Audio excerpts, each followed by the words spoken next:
السلام عليكم ورحمة الله وبركاته. وقيبتني طبانات اتحانهني طريقة جوشة. قيبتي سقالات وحي إنو مريسي markii uu xaakimku ku lahaa wiilkii yaraa waa inaad qalbigaaga ka buuxiso digriga Ilaahay oo adiga iyo Ilaahay xiriirka idin dhaxeeya noqda mid joogto ah oo mustaqiim ah.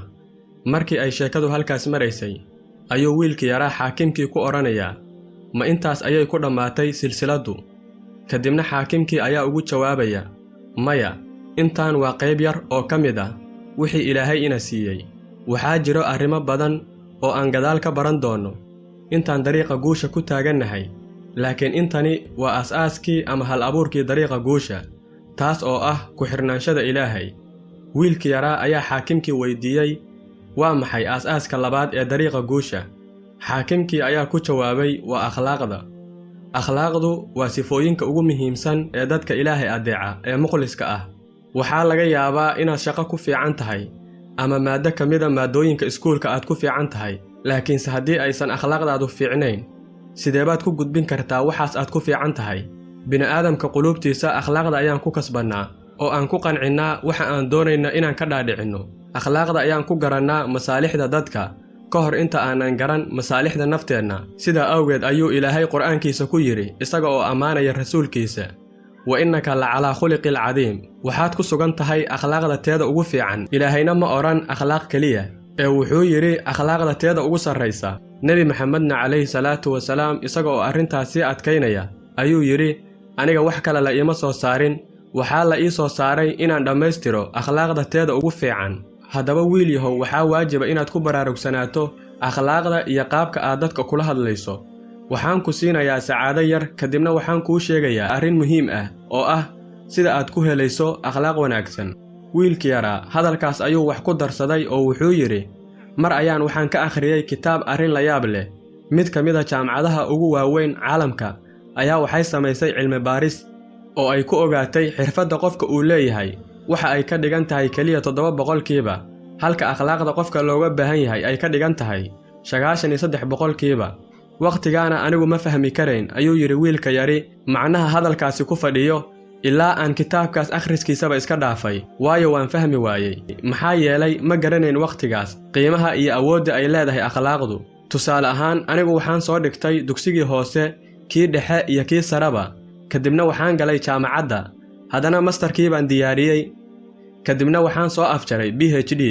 Iyadoo ay sidaas tahay ayaan haddana waxaan kaa maqlayaa adiga waxaas oo dhan inay yihiin taas oo ah in akhlaaqdu tahay wax kasta, oo ay akhlaaqdu shay kasta ka muhiimsan tahay, oo ay akhlaaqdu Ilaahay agtiisa muhiim ka tahay, oo ay Ilaahay kuu dhaweynayso. Waayo akhlaaqda ayaa dadka kula tacaamulaysaa, akhlaaqda ayay dadku kugu jeclaanayaan oo ay kugu soo dhaweynayaan. Bal ii sii caddee sidee bay xirfaddu ku tahay 7% oo keliya, ayuu yidhi wiilkii yaraa. Xaakimkii ayaa ku jawaabay waxaa suuragal ah inaad shaqo kasta baran karto siday doonto ha u adkaatee, maadaama uu ruux kale oo adiga kula mida bartay, adiguna waad baran kartaa ama bil ama sanad ama wax ka badanba ku baro. Ugu dambayntii kii barta unbaa tahay.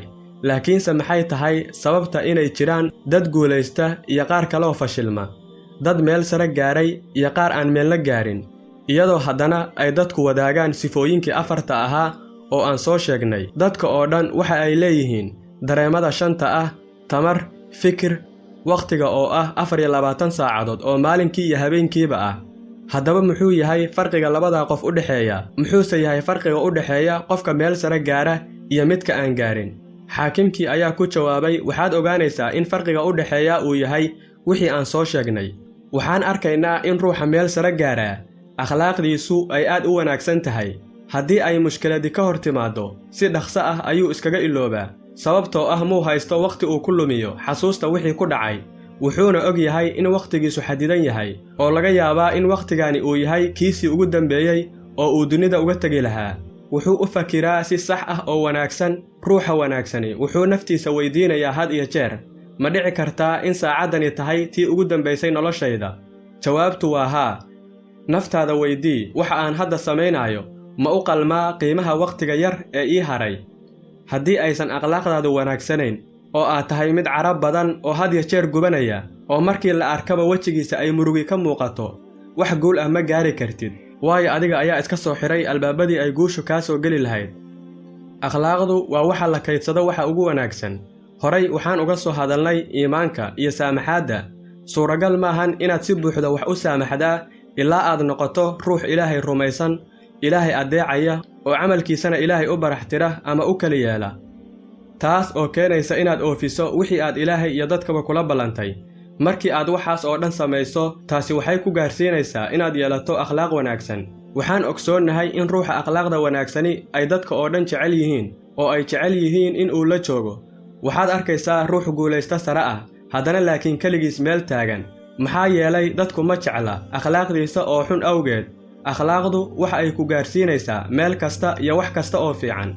Ilaahay waxa uu inaga kala dhigay shacab iyo qabaa'il kala duwan si aan iskugu garanno.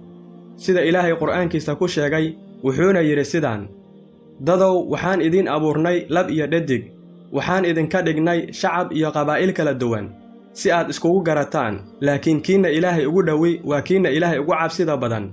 Halkaas ayaan ku joojinaynaa qaybteennii 10aad ee tixanaha dariiqa guusha. Waxaan sugnaaba waa qaybta 11aad. Fadlan nagu soo biir fiidiyowgana like iyo share iskugu dar. waa walaalkiin Saki Cabdi Yaasiin.